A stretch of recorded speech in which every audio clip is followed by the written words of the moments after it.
Hello everyone, Rascal Entertainment's here. And Mama Entertainments. Welcome to our podcast. Today we're discussing one of the most popular Nickelodeon anime series ever, The Fairly Oddparents. Now, this fantastic and creative show is created by Butch Hartman and follows the adventures of 10-year-old Timmy Turner, who gets two fairies named Cosmo and Wanda that are assigned to him to help bring joy into his life whenever the evil babysitter Vicky is around and the parents are gone, which is almost every day. Right? It's like, man, you leave your kid alone a lot. Dang, what are you doing? Right? I know sometimes, they have to go out or something, or it's an event, but almost every episode, they're going out to do something, and it's like, okay, can you stay home for like one day? Maybe the only time they're at home is when we don't watch. Yeah, that would be great. So when did Fairly Oddparents initially come on? Because this has been on quite a while. I think in either 99 or 2000, because they had a pilot. Was it on before SpongeBob or after? I think probably at the same time. Wow, okay. Because if you watch, Nickelodeon had this thing called Oh Yeah Cartoons, where they would have a bunch of these little shorts. And then eventually some of them will become series. That's how My Life as a Teenage Robot became one. Mm-hmm. And Fairly Oddparents was one of them. That's why it's kind of considered the lost episode, because it was the very first one. And it's completely different when you get to the finalized show. Mm-hmm. But the concept is still the same. Okay. So, Timmy Turner, he's just an average kid who no one understands. Oh, man. Oh, yeah. And then I don't know if he's an average kid. Have you ever seen this cartoon? I think Timmy's anything but average. Right? I guess when you first see it, okay, average, and after like a second episode, okay, not average. Okay, so for those who have not seen Fairly Oddparents, just give them a quick synopsis of what it's about. And don't laugh, because we just said he's an average kid who has a mean babysitter. Every episode is always something new. Like in some episodes, it'll be usually Vicky, and he's stuck with her as a babysitter, mm-hmm. and he finds things to do, in his room or outside where she can't see, and he wishes for things to happen. They can make just about anything happen. Well, of course, they also got these book of da rules where there's certain things the fairies can't do, like they can't help a kid, cheat mm-hmm. in a competition. You can't make someone fall in love, and you can't. And parents can't see their fairy godparents. They also have to go away forever. Right, and they can't tell them. Yeah, right. They can't tell anyone about the Fairly Oddparents. Which makes a lot of stuff awkward, especially in later seasons when stuff can't be explained. Like, what are you doing? And the answer is always Internet? And then one time, when they thought he was stealing, he said, "Where'd you get all the stuff?" He wished for so much stuff, and he forgot to wish it away because they came in unexpectedly. He said, "Where'd you get all the stuff from?" Internet? And where'd you get the internet? Oh! He couldn't answer! So, Cosmo and Wanda are the odd parents. Right. And they are odd. Now, they're odd. Their name truly fits. They're this husband and wife fairy team. Right. Oh, I got you. When you see it from the first episode when they have the little pilot, it's really fun how they introduce themselves. And they always have, when they recount, well, how did they first meet? And it's always the same things. Like, I'm Cosmo, and I'm Wanda, mm-hmm. and we're your fairy godparents. And what do you think? And he said, "I think I'm calling the cops." But okay, Cosmo has green hair, and Cosmo is supposed to be the good-looking dumb one. And Wanda has pink hair, and she's supposed to be the smart one. Right. And together, again, they're husband and wife. And that is what makes half the show hilarious, is their interaction with each other and everyone else. Because Cosmo, bless his little heart, he is so sweet. But yeah, Cosmo is truly stupid. And it's funny because when it first came on, he wasn't stupid. He was just kind of dense at some point, mm-hmm. But then as the show went on, the intelligence just kept going down and kept going down to a point. It's like, how are you functioning as a living creature? And clearly, Wanda has a penchant for good-looking dumb guys, because her boyfriend before Cosmo, what was his name? Wandissimo Magnifico. And he's the same way. He's good-looking, but he's narcissistic and dumb. And he's always trying to win her back, and Cosmo gets easily jealous. He's like, oh! Oh man, they've had a few episodes where it focuses on their relationship. Like they had one where it was their anniversary, and each anniversary year is a specific type of one. And he thought Wanda forgot because of how she was acting, and she remembered, but it was the wrong type of anniversary to do. And he ran home to his mama and lived with her, and the mom didn't like Wanda, so he had other girls there. It's like, okay, you forget this is a kid's show. I don't think you should be telling this type of plot. And it was the 4,000 something anniversary. I'm like, how are you? Right. So they're hilarious. And then Timmy's parents are also hilarious.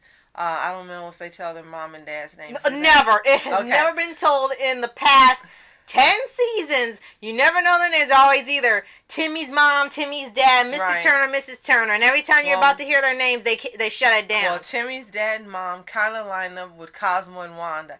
His dad, except for the good-looking part, his dad is as dense as Cosmo, and the mom is supposed to be the smart one. Right. She's the proactive, strong, smart one, like Wanda. Right. So maybe that's why Timmy loves his odd parents so much, because they're like doppelgangers for his parents. Right. And his dad always has some crazy scheme or invention. Right, and he's always jealous of Dinkleberg.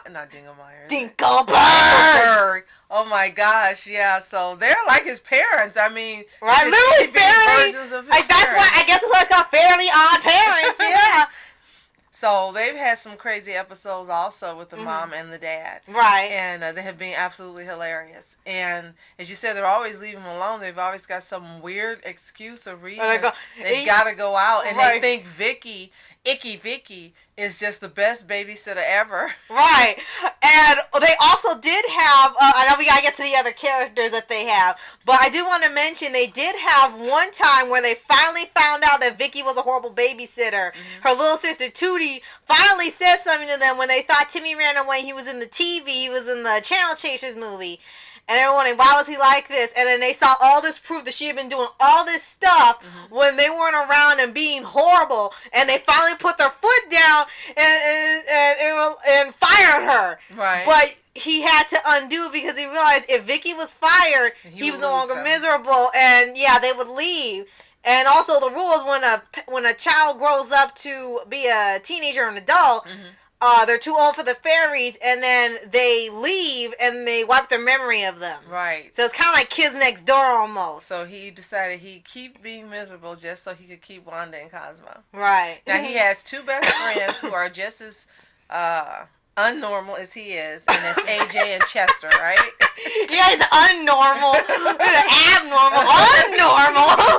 Yeah, they have Chester McBadbat, and his dad was a baseball player who was famous for being the worst player ever in the league. So he's always a bag over his head, but Chester's fine. Right. And then AJ's like this brilliant kid, but yet he has to hang out with these two, and and he has this secret lab like Dexter and all these inventions and stuff, and parents don't know about it.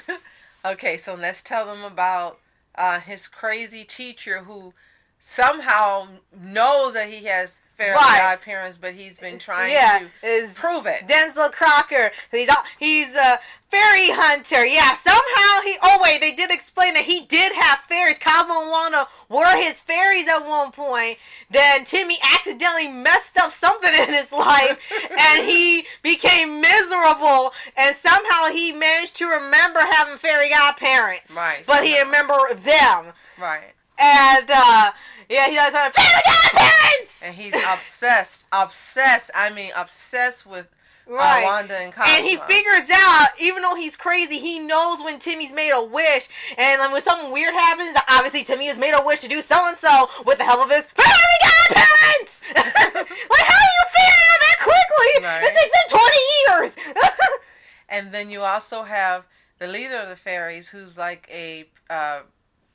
who is a parody of Arnold Schwarzenegger in his prime, and that is Jordan Von Strangle. Yeah. Okay. Oh yeah, he was a giant muscled fairy. He was all these other fairies like little bitty fairies, like little people. And he's this giant fairy, and he can't fly.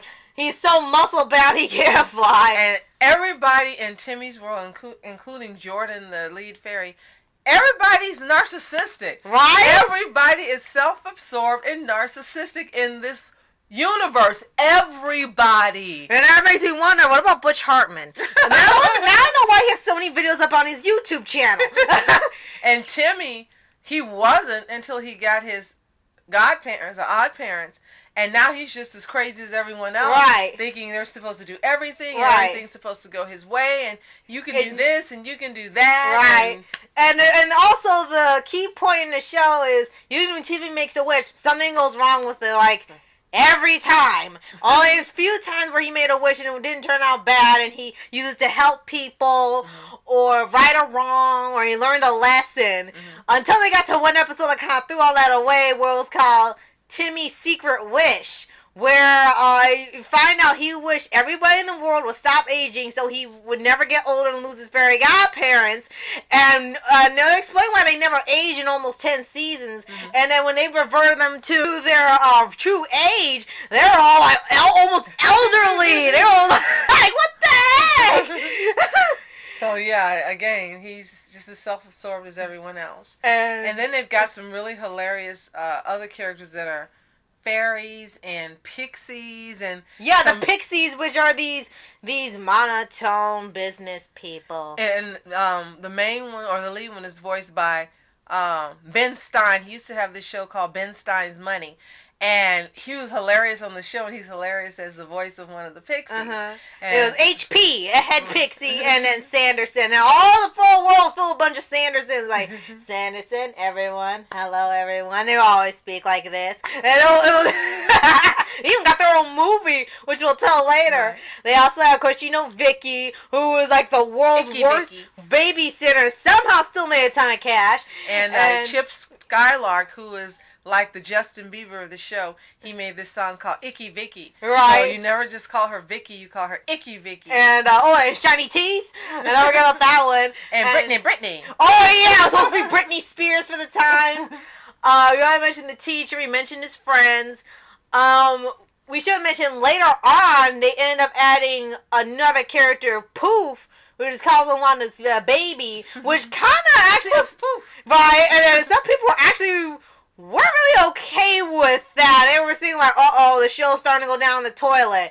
But like, no, it went down like way later. There were still some pretty good episodes they spit out, even with Poof involved, because usually shows do that when it's running out of steam and they have to add a new baby to freshen things up. What I want to know, myself personally, is since when in the color spectrum do the colors pink and green create purple? That's what I want to know. How's the baby purple? How? Green and pink and green don't make purple. Yeah, internet. And we gotta mention Wandissimo Magnifico, and like he looks himself in the mirror all the time, and every time he goes, and his shirt would rip off on itself, and it will pop back on with every music video.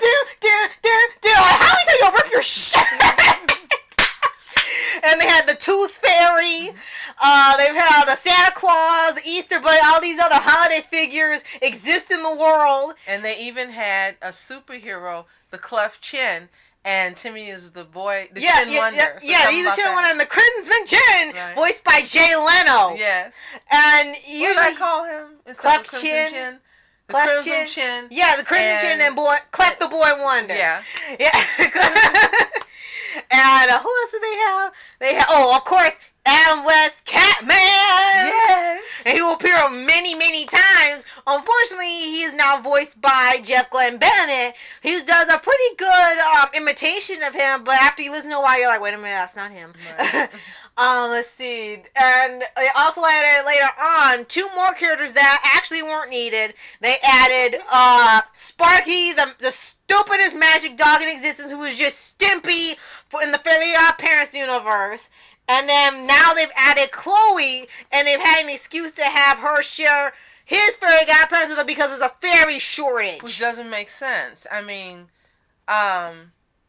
love you, Butch Hartman, but that just doesn't make sense. No. And no one ever said, how is that possible? And it says some of them... If you can't tell anyone about it, how is she able to share? Right. You're breaking your own rules. Right. And they said some of them had quit being fairies to become candle candle sellers sellers for scented candles, and others. There were so many kids in the world. A lot of fairies are already paired up with kids already, so there's a shortage. I'm like, that shouldn't be happening. We've seen Fairy World. That place has billions of fairies. How did you... There aren't that many kids in the world. Unless we missed the episode where they killed some off.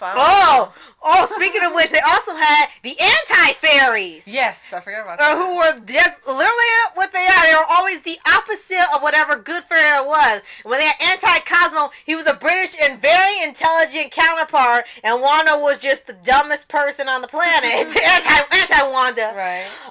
They also had Dr. Rip Studwell, who was actually Butch Hartman. He made himself a fairy, and he was the studliest doctor in all of fairy world. I'm like, you had to do it.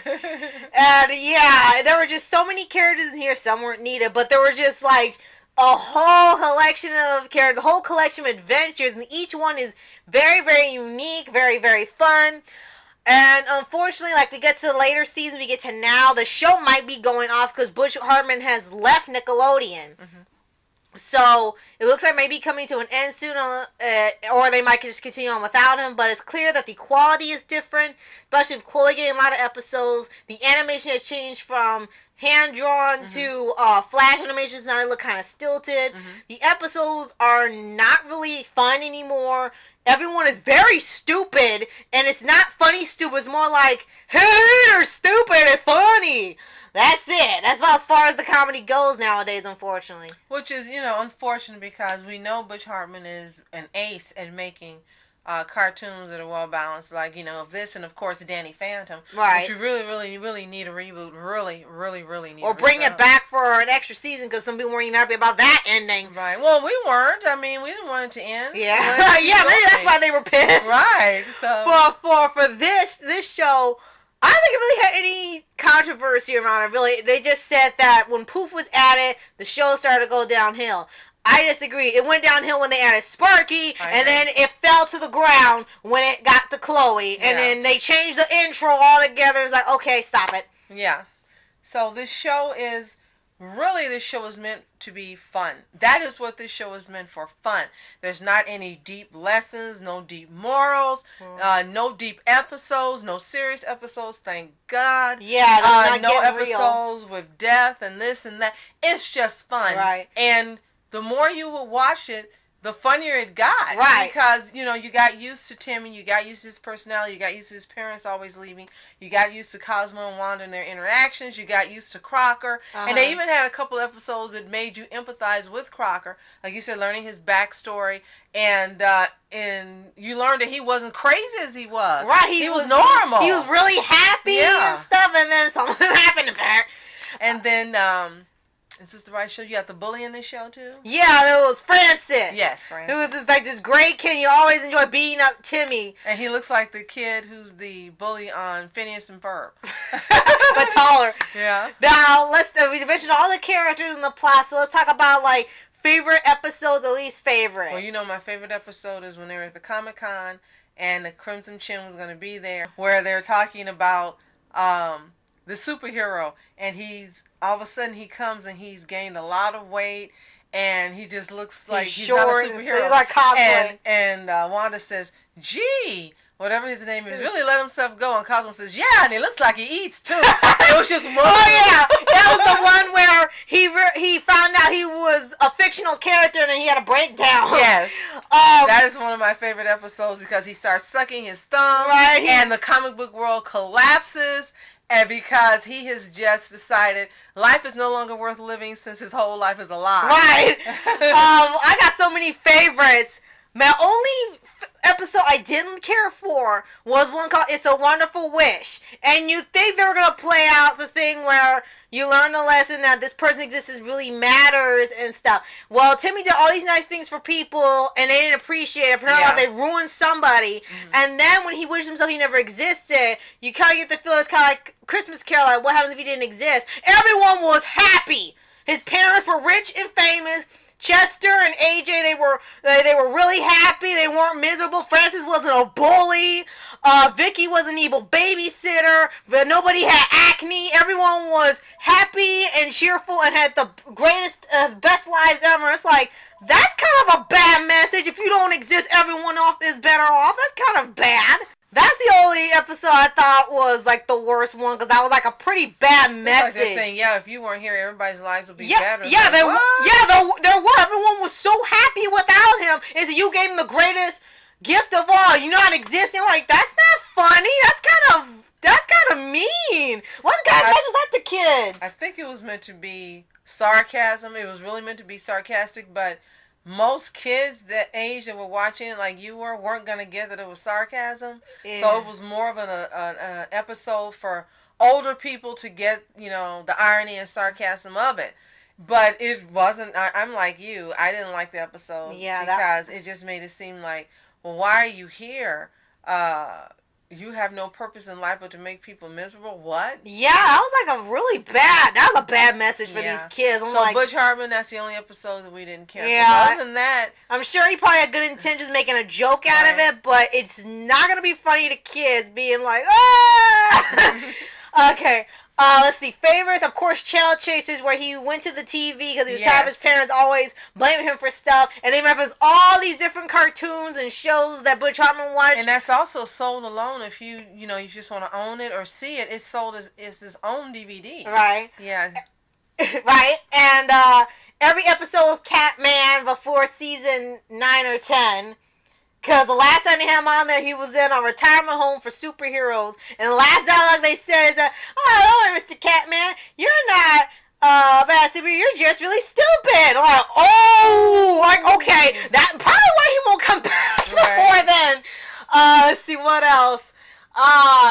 We're talking about what you like. I can't do every single episode I like, but it was. Name some of the episodes. There was one called The Just Desserts, where everyone gained weight if they ate nothing but dessert for breakfast, lunch, and dinner. Don't forget about the one where he made Christmas every day ad nauseum. Right. And Santa was exhausted, constantly trying to make toys every single day for everyone around the world, and the other holidays got pissed, so they were going to go take him down so they could get their chance to bring joy to kids. But that one had a good message. He finally got tired of it being Christmas. He finally, understood it can't be like this every day. He was really, really tired of it by the time he got to the end. And he was sorry that he did it. It took him a while, but finally he got the message. It was like a month or two of Christmas, and people were revolting. Tell Santa to stay away, to stop Christmas. And there were just so many great ones. Mm-hmm. And one character we almost forgot to mention was Mark Chang, who is this radical alien from Yucatan. Oh, yes. And many people don't know he was voiced by D. Bradley Baker. And he was in love with Icky Vicky. Because she was evil. And everything on their planet was backwards, so they liked everything gross and disgusting and dirty, and anything clean or cute and cuddly was terrifying to them. But unfortunately, they don't even use him that much anymore. Right.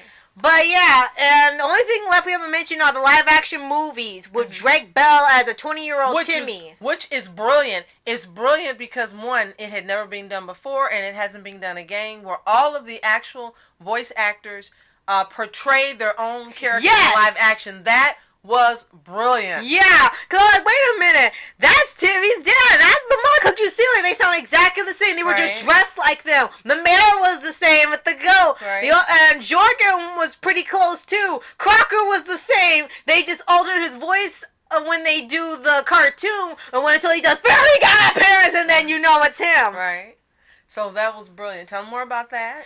And they also had Tootie, who was this beautiful teenager now instead of the girl with the braces. So he actually Timmy started to like her. Mm-hmm. So for the movie, he was trying to keep the mentality of a 10-year-old so he would never lose Fairy Godparents. Mm-hmm. So for 10 more years, he kept them. And if he fell in love with Tootie, he was starting to grow up, and then he would start to lose his fairies. Right. That's a pretty interesting one. That was brilliant. That was brilliant, and it was so much fun. And what was really great about it is it was as much fun watching this live action as it is when you're watching an animated episode. Right. and you didn't lose anything. It was just brilliant. That's one of the most brilliant moves I've ever seen. Right? And then later on they had Fairly Odd Christmas and Fairly Odd Summer. I think they stopped after that. Maybe they got tired, or, you know, the trilogy thing where people like, please stop making these movies. So if you are a fan of Fairly Odd Parents, you watched it for years, let us know some of your favorite episodes, your favorite characters. We did a Nickelodeon podcast, but Fairly Odd Parents has been on so long that we thought it deserved just a little bit more love on its own. Right, we impossible to mention every single episode, but we just want to tell you what were our favorite episodes and what we really loved about this show, and we're sorry that the show will be going off and the quality has gone down, but we'll always have those earlier seasons with the great episodes and the movies, and don't forget School's Out, the musical. Yes, definitely. Which definitely was a memorable movie I watch every year. So if you're just looking for some good, clean fun, which it is, start at the beginning with Fairly Odd Parents and start watching from the beginning, or just revisit it and start watching again and learn what made you love this show and why it's just hilarious and one of the best cartoons that's ever been on Nickelodeon.